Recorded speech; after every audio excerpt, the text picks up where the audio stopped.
It's Christmas season. I don't want anything.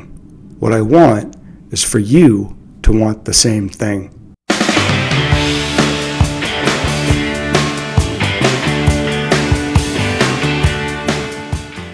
Mac Engel, Fort Worth Star-Telegram, Engel Podcast. Thanks for joining me. It is not only Christmas season, Thanksgiving season, New Year's Eve season, Black Friday season. It is college football season.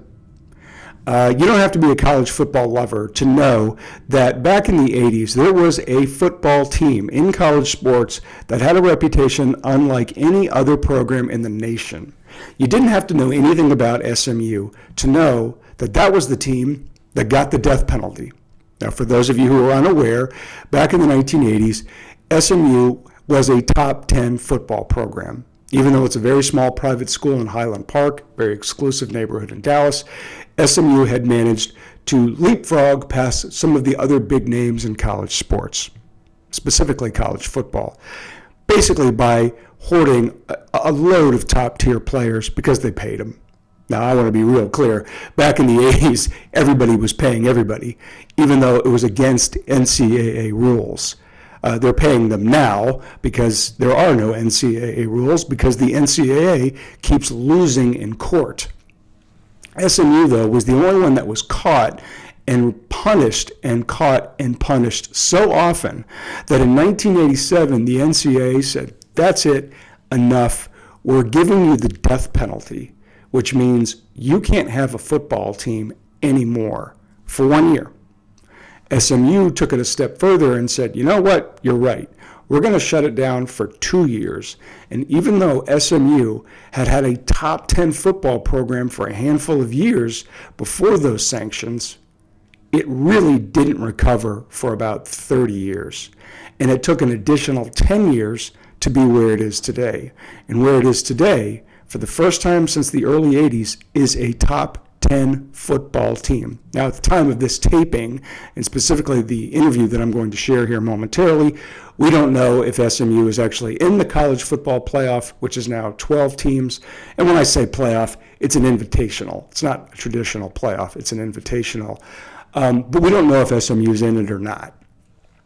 What we do know is one of the reasons why they are in it isn't just money. It's because in 2010, an SMU alum went out of his way to make a film about those death penalty days, before, during, and after. It's a terrific film titled Pony Excess. My guest for the episode is named Matula, and he is an alum of SMU. He loves SMU, and he has a long relationship with the university that predated his time there as a student. His dad was a professor there, and when Thad was 8 years old, SMU was given the death penalty. It changed college sports, and it was a wrecking ball to the university itself. Now, just as a quick side note, I did serve as an adjunct professor at SMU for 3 or 4 years. It's a lot of fun. I really enjoyed my time. I was also an adjunct professor at TCU for 10, 12 years, something like that. Anyways, the students were great. It was a great experience. I always tell anybody who's interested in teaching at all to do it, just to learn what it's like to sit on the other side of the table. It's a very enlightening experience to see yourself at a younger age coming back at you, and really all they do is lie through their teeth. But some of the students are terrific. All the students are terrific in their own way, and it was a great experience. And my time at SMU is most cherished. It's a neat place, and there's a lot of very, very nice people there. The story is amazing. The story of SMU athletics, and specifically its football program, from being so good to being dead and now being nationally relevant again, is truly an amazing story. The man who did such a great job chronicling it is my guest today. Please welcome Thaddeus Matula. You had a front row seat to the evolution and the arc of SMU. And truly, it's one of the more amazing story arcs in really the history of major college football, because of the death penalty, which defined that program and university for decades. And when I taught there for a few years, students obviously had no clue. We're born years afterwards, and they knew about it. And they were all a little frustrated. But since you were there when it happened as a kid, and then you went to school there and saw the university struggle, even though it is still widely regarded as one of the better private universities in the United States. It yearned to be good and competitive in major college sports, and they really just couldn't quite get it, even though they tried. But you were well aware, either as a historian or maybe even as a student, maybe even as a kid, of what SMU was doing then, and maybe even a little bit now, to try to entice kids to play for their schools, which is now all legal under NCAA law or federal law. When you see that evolution, what is your reaction to that, Thad? Well, my reaction, first of all, is I've met with ESPN, I've met with the university, I've met with potential investors.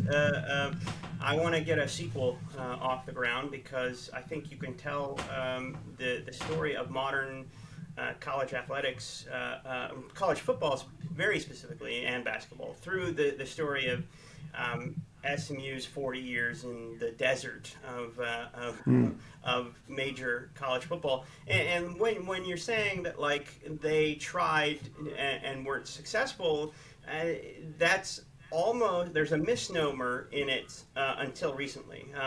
Because there was a long time where the school hamstrung themselves. You know, it was easier for a football player to get into Stanford than to SMU. Yep. It was easier for a regular student to get into SMU than a football player.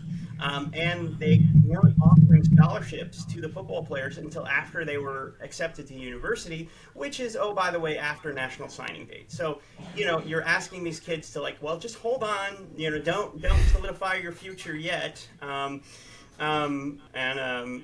when the death penalty happened, you know, when you're 8 years old, everything is uniquely yours, right? And so they took away something from me, and they told me we were cheaters, and that hurt, and to say the least. And then more than that, when you're 8, a year is like the equivalent of a decade or even more in adulthood, emotional feelings, the way time moves. So to not have something that was, you know, that I looked forward to not have it for 2 years, and then to come back from it, and it to be this shadow of itself, you know, it was a real pain. And you know, when I was a student at SMU, I actually had these feelings of, like, wishing I had gone somewhere else, because the apathy towards the football team was really bothersome, and just how much I could see students wearing T-shirts for other universities that had, you know, better football teams. I couldn't stand it. I didn't, you know, like, there was this, I need to finally find this commercial at some point, but it was like an American Express commercial in the 80s, or it was some credit card company. And I believe it was about the Packers, and it was interviewing a Packers fan. But I always kept it about the Mustangs, and the line was, and I'll make it about the Mustangs, is like, the Mustangs are like your kids. You don't love them because they're good. You love them because they're yours. And as much as I had that issue of, like, watching a Michigan game and seeing, you know, the fans going nuts there, I had a feeling when deciding where to go to college, and it wasn't a hard decision to go to SMU, because my dad was a professor there. He had been there long enough that myself and my brother and sister, we were grandfathered into the old rules that were there when he had gotten there, and so we were tuition free. We could go up to 5 years, and so, like, my father was like, if you get into a school I deem significantly better than SMU, I'll pay for it. Otherwise, you're going to SMU. You're paying for it, right? But I had this thought: if I go elsewhere, I may not love the football team at SMU as much as I do now. And when SMU is back, it's going to mean so much more to me to have stayed through this journey no matter the hardship, than to sort of like, oh, but I went here so I could like have that experience. But no, I mean, Well, when you had the idea to film it and put this together, whether it was going to be a documentary or something else, and because you had seen how far SMU had fallen, and not only that, how long it had stayed there, and meanwhile you have a crosstown school that, you were the big brother. SMU was the big brother to TCU, and now TCU is enjoying all the success that just seemed impossible to attain. Did you think, when you were shooting it and all these things were going on, that SMU would ever be where it is today as a top 10 program and knocking on the door of something called a college football playoff, which hadn't existed when the film came out? So as the human fan, I would say probably there was the defeatism. No, but like my journey as a filmmaker, as a storyteller, there are times where I just know truths that I don't know how I know them, and I felt that the making of the film was going to be a change, was going to provide a change. And that's what I argued, in the beginning when I first started it. It was an independent film. There was no 30 for 30. It was just something that I was like, I've got to make this. And 30 for 30 was in existence, but none had come out, and it hadn't even broken into the zeitgeist of all the sports TV people. But I would tell people the words death penalty were bad words at SMU. You did not say them, and I'm not a Latin scholar, so I can't even tell you these words. I should memorize them someday. But the school motto is basically "the truth will set you free," and I just kept saying, like, it's on the seal. If we just right, just do that. Yeah, if we just do that. Everything, we can move on with our lives, and we can have a catharsis, right? And so, it was also very important to me. So, like, I'll be honest with you, there's a significant burnt orange thread that we left out of really weaving into the film.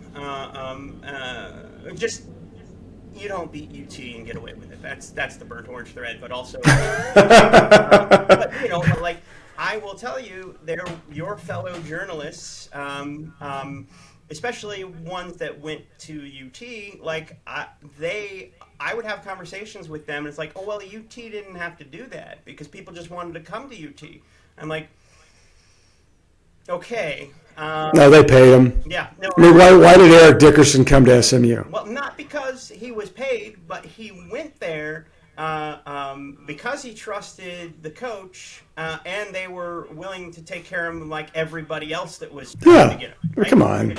Yes. I mean, this whole idea they would actually, no, that's ridiculous. No, I mean, like he still bristles like at the statement that he took a pay cut from going from SMU to the pros. He finally, in his autobiography, because his autobiography came out then after NIL was a thing, he said that he was getting $1,000 a month, and that's what he got, the entire time he was there. The funniest little quip in his autobiography was like, he was like, I was, what did he say? He's like, I couldn't even afford to get a Jerry curl. I had to get the cheaper S curl while I was a student at SMU. He was talking about his style and how a lot of what he did was for style, to look cool. But like, why he and, as certainly Craig James as well, but they really bristle at this idea of, like, they are the poster children for the death penalty, when it had nothing to do with them except for the fact that we started to be really good with them. And, so like what I was going to say, though, earlier on, I mean, the media plays a huge role in this, and not for any really nefarious purpose. But your point about some of these programs skating by in these college towns is 100% accurate. But SMU, as you and I both know, is not in a college town. It's in a great neighborhood in a major, major city, and that is a totally different dynamic. And June Jones, when he was the coach, he's always. Did you like June? I did. Did you? I liked him a lot, and he's always given me more credit than I deserve. Who cares? Take it. Yeah, well, take it. He wrote a note to me at the beginning of the year. I hadn't heard from him in a while, and it was just attached to like an article about the ACC or about attendance, and the note simply said, "You did this," and I was like, all humility, it wasn't me, and I'm not David Miller, and I'm not him, and I'm not Sonny Dykes, and I'm certainly not Rhett Lashley or President Turner, Dr. Turner, all of those things, and I had a great team. It wasn't so much me making that, it was definitely us. To receive that, you'd be silly not to take it. It was quite a good feeling, I'll say that. And if you can detach yourself from it, the fact that it is your project, is there a definite sign of, after your film came out in 2010, and all of it, the truth shall set you free, so to speak, did SMU change as a result? 100%. It's great. And so, for me, I knew there was a catharsis just because I had done it, and so like I had to always take it with a grain of salt. Like I wasn't polling people for self-serving interests. I mean, no, you were trying to make a movie, right? Tell a story. But I mean afterwards. So like yeah. I felt that it had removed a cloud, like there had been a dark cloud over. You would go to a sporting event and it just felt like, awake. It felt like you couldn't have good things. And like it was just such a. I mean, there was an emotional tenor to going to a sporting event at SMU that after the film came out didn't exist anymore. And at least for in what way? Like it was just done. Yeah, I mean, I think until that point, we were just trying not to talk about the death penalty, right? Like let's just pretend it didn't exist. And the statement that yes, it happened, but yes, we were also very good, and we can be very good again. Like the attitude was like, we're not going to be very good again because we're not going to do this or we're embarrassed by it or whatnot, and like as you've said as well, like it was what they were doing was how you won football games back then, right? And I lived in Austin before I made the film. I was talking to this UT player of the era, and he was like, man, it's such a shame what happened to your program. And he's like, shoot, man, we had a guy we paid to turn out the lights. But like, I know we want to talk at some point about what's happening right now, and my perspective on it is, isn't it amazing when the playing field is actually leveled for SMU, how good they can be? They were still there. There were still those kinds of rules in place, and maybe not quite as draconian, but still some kind of prohibitive natures against kids transferring, or basically kids getting paid. If those things weren't allowed, would SMU be where it is today? No, not at all.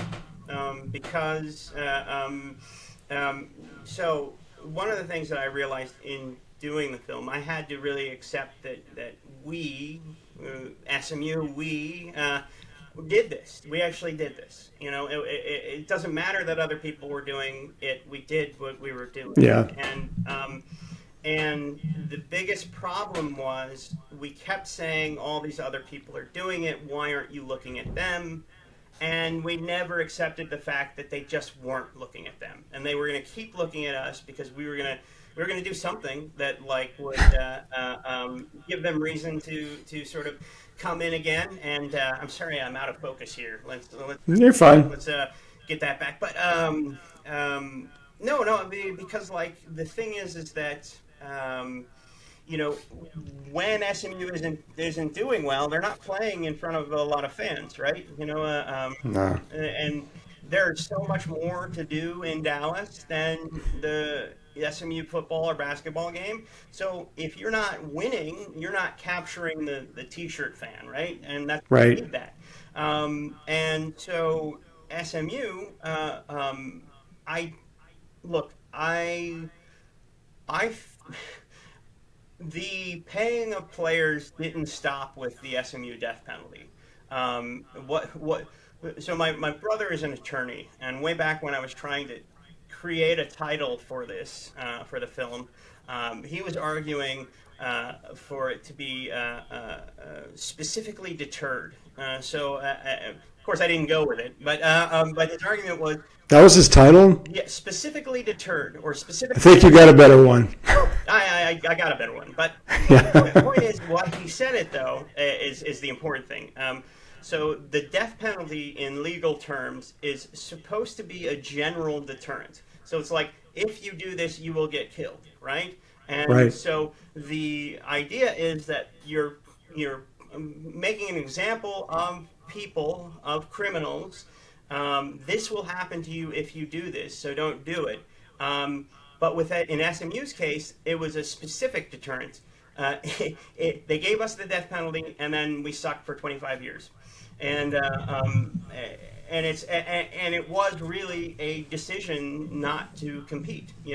Like Dickerson used to say things like they should have just shut down the program, Right. and like they should have either shut it down, dropped down a division, or actually try and play. They.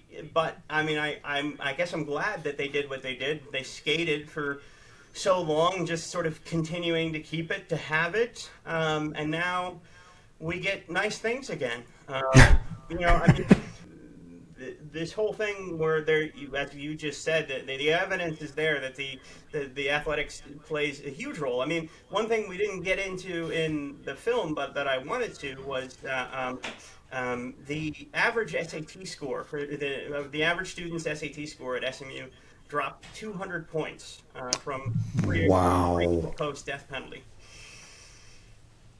Well, I had heard that because I had a friend of mine who was working there at the time when it happened, and he had said one of the fallouts of it was the NCAA, and I don't know why, I don't know how they would miss it, but they did. That the NCAA really missed what it was going to do by levying the death penalty to the university. That they wanted to punish the football program and the athletic department, and in doing so, they took a flamethrower to the school, and they hurt enrollment, and they didn't want to do that. Which part of me thinks, how did you not know that was coming? I mean, especially back then in the 80s, with ESPN and cable television coming around and all this exposure to football programs and men's basketball teams. I'm like, how did you miss that? But they did. And I didn't realize that the profile of the student, incoming student, dropped that dramatically, because I'm sure as a result, looking back on it, they were turned off by it. So the top students weren't going to look at it because, well, that's a death penalty school. Why would I want to go there? And, that makes sense. And when I was there, when I was teaching there, I haven't taught there in a year or two, I can't remember. The students were terrific, and the student body was all over the United States. New York, California, Chicago, and a very affluent student, I might add. I mean, as you well know, that's a very affluent university. But I would say even then, 2 years ago, they still somewhat identified SMU a little bit, not much, with the death penalty. Do you think that's over? Maybe now. Maybe now it's this. Because I mean, they're finally back on a level playing field, and they're winning. And I think that finally is the great equalizer. Lance McElhaney would always say to me that he had a coach that said, "Winning cures cancer," and and obviously it doesn't, but it does. The ability to actually compete, though. So like when I said that like we had more students wearing T-shirts of other schools, I mean, one of my least favorite moments was I went to this party in college, and it was maybe over a fall break, so there were students from out of town that weren't SMU students at this party, and I was talking to these three rather attractive girls, and I was excited to find that they were college football fans, and then they asked me, well, who's your team? And I'm like, SMU, and they're like, no, who's your real team? And I was like, it's not possible. I was like, it's SMU, and this conversation's over. I was like, you have fun, ladies. And I'll never forget that, because it was just like, wait, if again, that idea of like, you don't root for them because they're good, you root for them because they're yours. I mean, that's something that to me has meaning, right? And so I'm glad I stuck with them, and yes, I'm an SMU fan, so maybe I'm not 100% fair, but I knew that like back when I did the documentary, that like if an outsider had told the story, the likelihood would have been that like, these guys are cheaters, look at how bad they are, right? And the likelihood of a I'm a Homer fan, but I'm not a Homer filmmaker, in the sense that like the idea, you'd really, as a Homer filmmaker, you would want to make it about like all the other places, what they were doing and why it wasn't our fault, right? And it's like my commitment was like, everybody thought they were doing the right thing, even the people who were doing the things that were against the rules. They were able to convince themselves that they were doing the right thing, right? And if you approach this like there are bad guys in the story, then you're going to miss the point. The point was the excess of the 80s. And so what I'm getting to is like, as I'm looking back as I'm starting to craft this as a scripted series, the idea of deciding where your blind spots are, whether you actively decide it or not, you are going to figure out what your right approach is, and you're not going to acknowledge these other things. So your question about the NCAA and their complicity in sort of the pushing down of an entire academic institution, they could have seen it if they had looked, but they intentionally blinded themselves. Oh, I agree. Because dropping the hammer on SMU didn't hurt the NCAA. Dropping the hammer on Texas football or Notre Dame football back then, that would have been a bomb. But SMU didn't hurt them. So you can make an example of them. And I one thing that always gets left out in this is I actually think it had a profound impact on the city of Dallas as well. Because SMU is seen as parochial and kind of as its own entity, it often gets these days, ever since the Cowboys and Texans started to play football in Dallas, it's been relegated to this sort of like, it's not Dallas, it's its own thing kind of thing. Right. But like the amount of revenue that would continue to have come in for major college athletics being there, and I mean, this is like, there's no way you could ever prove this or even come close. But I've always had the theory that if SMU hadn't have gotten the death penalty, that they would have gotten the Olympics when Atlanta did, because it was Atlanta and Dallas, right? And I don't know if that's a really interesting theory. I like that, because at the time the IOC was trying to go to a second-tier city that had never gone to before, and Atlanta was kind of the guinea pig. And even though Georgians, Atlanta residents will say, "Oh, it worked," the IOC thought otherwise, and they never went back to that type of city for a long time. Really, until they went back to Brazil, but that was more of a mission statement more than anything else. I don't know if Dallas would have gotten it, but it's a hell of a theory that SMU's descent had that much of a ripple effect. I like that, because at least if they had been relevant, and good, and Texas was coming to play them every year, or some big program, then you've got to push to keep expanding and growing, as opposed to what it went through, which was a slow crawl back to the 60s.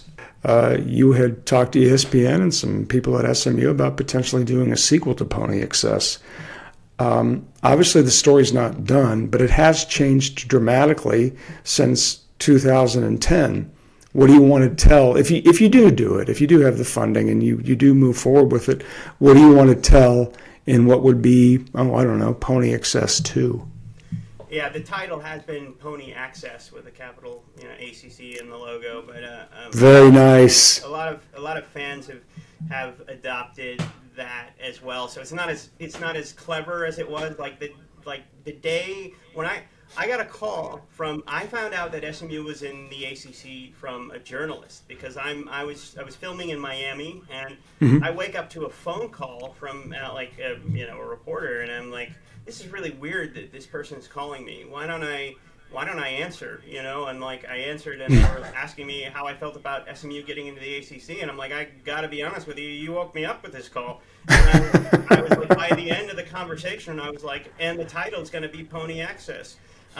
Because while the end continues to be rewritten, right. The core of the story, at least for me, is how, and maybe this isn't as exciting as it needs to be.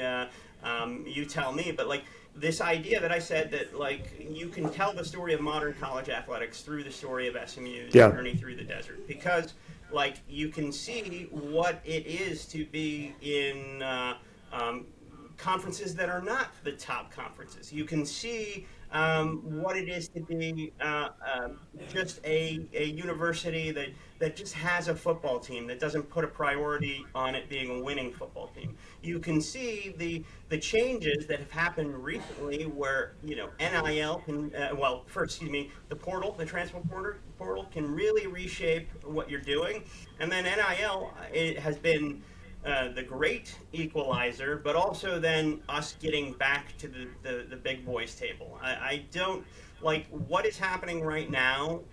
Does not surprise me. It makes me very happy, and the pure fan me wouldn't have ever believed it would happen, but. Well, you made a hell of a movie, and it's not just that. I mean, the one on the 30 for 30 on Brian Bosworth was terrific. Some of your other work has been really good, but certainly the one I was familiar with, obviously, is Pony Excess, and I'm gonna share with you this one anecdote that you will appreciate. So back in 2007 or 2008, I wrote a book on the history of Texas Stadium. And I had this great idea, and the publisher said, no, just focus on the sporting events that were played there. And you, as a Dallas historian, will appreciate the angle that I wanted to do was the evolution and the change of the city of Dallas, and really the American Southwest, coincided around the construction of Texas Stadium, the success of the Dallas Cowboys, and the TV show Dallas. That's what I wanted to do. And there were some other little ancillary parts to it, AT&T, but certainly coming off of the assassination of President Kennedy, when this region's identity was tagged to that tragic event, and then eventually there had to be some reasons that were going to pull it out of it. And it was going to be, for me, that stadium, the television show, which was wildly popular in the 70s, and then America's Team. Well, and then I was going to include some other things, but he said, no, just focus on the football stuff. And it was a huge regret. I wish I hadn't done it. So that included SMU played a lot of its home games at Texas Stadium, right? So I included some interviews there. And so eventually the book comes out. And what I didn't know then that I know now is that when you write a book about a sports team, is that the book is no different than merchandise, which is it's a sweatshirt or a hat. And if the team's winning, it sells. If they're not, they don't. And the Cowboys that season, in its last season at Texas Stadium, which was 08 or 09, they weren't winning. So the publisher says, I want you to do 3 book signings. Now, I've done book signings before, and I know that they are torturous, meaning unless you are George W. Bush, no one's going. And I've learned this, and my ego had taken the hits, but I agreed to do it contractually. That I was like, okay. And one of them was at the bookstore at SMU on the day of a home game. And I begged him. I said, please, I don't want to do this one. I said, anywhere else. He said, why? The guy was out of Kansas City. He said, why? I said, because there will be nobody there. There'll be anybody there. No. The marketing person's really excited about it. And it was a Barnes & Noble. The bookstore was right there. You know where it is, right off campus. Okay. So I was like, okay, I'll go. Whatever, right? So I went with a smile on. And I walk in, and the marketing person there at the Barnes & Noble meets me. She couldn't be more excited. Max, so nice to meet you. We're so excited. And I turn and I walk in, and there's like 12 rows of chairs. And my books and a table and a pen. And I'm like, oh my God, this is awful. I had to be there for 2 hours. 2 hours. How many books do you think I signed? 7? I wish. 1. Wow. So I know. And I want to be real clear. It wasn't just the fact that SMU football wasn't very good back then. It was the fact that people just don't go to book signings for me. The movie is Pony Excess. You are a esteemed alum, and obviously your imprint on that university now is secure with a project that did far more good than I think anybody, including yourself, could have imagined. I really want to thank you for your time talking to me and sharing your story. It's such a good movie, and I hope you make the next one and any other project comes down your way, because you're really a talented guy, and I hope you keep working at it. Thanks so much, Thad.